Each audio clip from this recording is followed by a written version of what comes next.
Only a fool tastes the depth of river with both feet. Ikigugu conyene, igifu gusa, nico gipimisha uburebure bw'uruzi ibirenge vyaco vyombi. Umusazi gusa niwe yemerewe kwita mu muduga kugira yumve ingene bibabaza. Umukeha bwenge wenyene niwe yemerewe gusoma ingwe kugira yumve niba ari vyiza canke niba ari bibi. Please on analyse, please on paralyze. Uko wanariza cane niko utera uremara bikakuviramwo kubiheba burundu. Sindiko ndakubuza kubikora, ahubwo ndiko ndakubuza kubikora utavyiyumviriyeko neza. Ntukwiye guhita usimbira mu kintu utabanje kuciyumvirako neza, ugasanga uvuye ku kazi nako wariko katarahera kandi utazi neza ivyako ugiyeko ingene biteye. Ugasanga ushoye amahera yose wari ufise mu kintu runaka kandi atana make usigaranye yo kukubeshaho n'umunsi umwe, wishimikije gusa ko bakubwiye ngo ntuzigere uhomba. Don't jump directly into the situation unwisely. Ntukigere ukora ikosa ryo gusimbira mu bintu ubwo nyene nk'igipfu. Ja mu bintu nk'umunyabwenge. Mu buzima ntiwemerewe gukora ikosa na rimwe. Nivyo twigira ku makosa, ariko ntidutegetswe gukora amakosa tuzi. Ntitwemerewe gukora ibintu atabwenge twashizemo. Banza uvyiyumvire ko namba ugomba gukora ikintu, banza ugikorere ibiharuro bihagije. Ukore ibipimo vyimbitse, maze ukijemwo uzi neza ko wafashe ingingo nk'umuntu w'umugabo. Ntukigere ukora ikintu na kimwe kubwo guhubuka.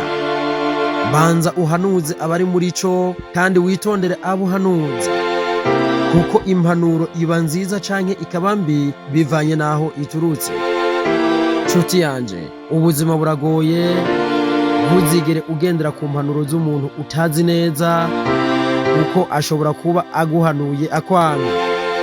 Ugasanga nimba ari mu rugo aragusambuje, ugasanga nimba ari ku kazi arakwirukanishije, ugasanga kumbure aguteranije n'abagenzi, ugasanga aranakwicishije. Ashobora kuba aguhanuye kubw'ubunararibonye buke afise muri ivyo bintu, ugasanga akugwishije mu rudubi. Ashobora kuba aguhanuye kubw'ikibabagwe cinshi agufitiye. Bwa mbere na mbere banza umenye aho impanuro iturutse. Hanuza babandi ubona babifisemwo uburambe kandi bashingirwa intahe na benshi. Binashobotse uje kuba expert izo mpanuro uzirihire amafaranga. Ntugakore ikosa ryo kwizera umuntu 100% kandi aribwo bwa mbere mugikubitana amaso. Ntuzigere ukora ikosa ryo gukora ikintu uhubutse. Only a fool tastes the depth of a river with both feet. Igifu gusa nico gipimisha ubujakuzimu bw'uruzi ibirenge vyaco vyombi. Niwakora byose mu bwenge, niwahanuza umutimanama wawe, niwaharura ugasanga n'ivy'ubwenge gukora ico kintu, niwabona ko ugiye kugikora gikwiriye, niwaba ugiye kugikora mu gihe nyaco, namba ugiye kugikorera mu kibanza co, ukaba ugiye no kugikorera abantu nyabo. Don't hesitate. Ntugatebe kugishira mu ngiro. The sooner rather than later. Ubwato bwitangiye bukira umuyaga.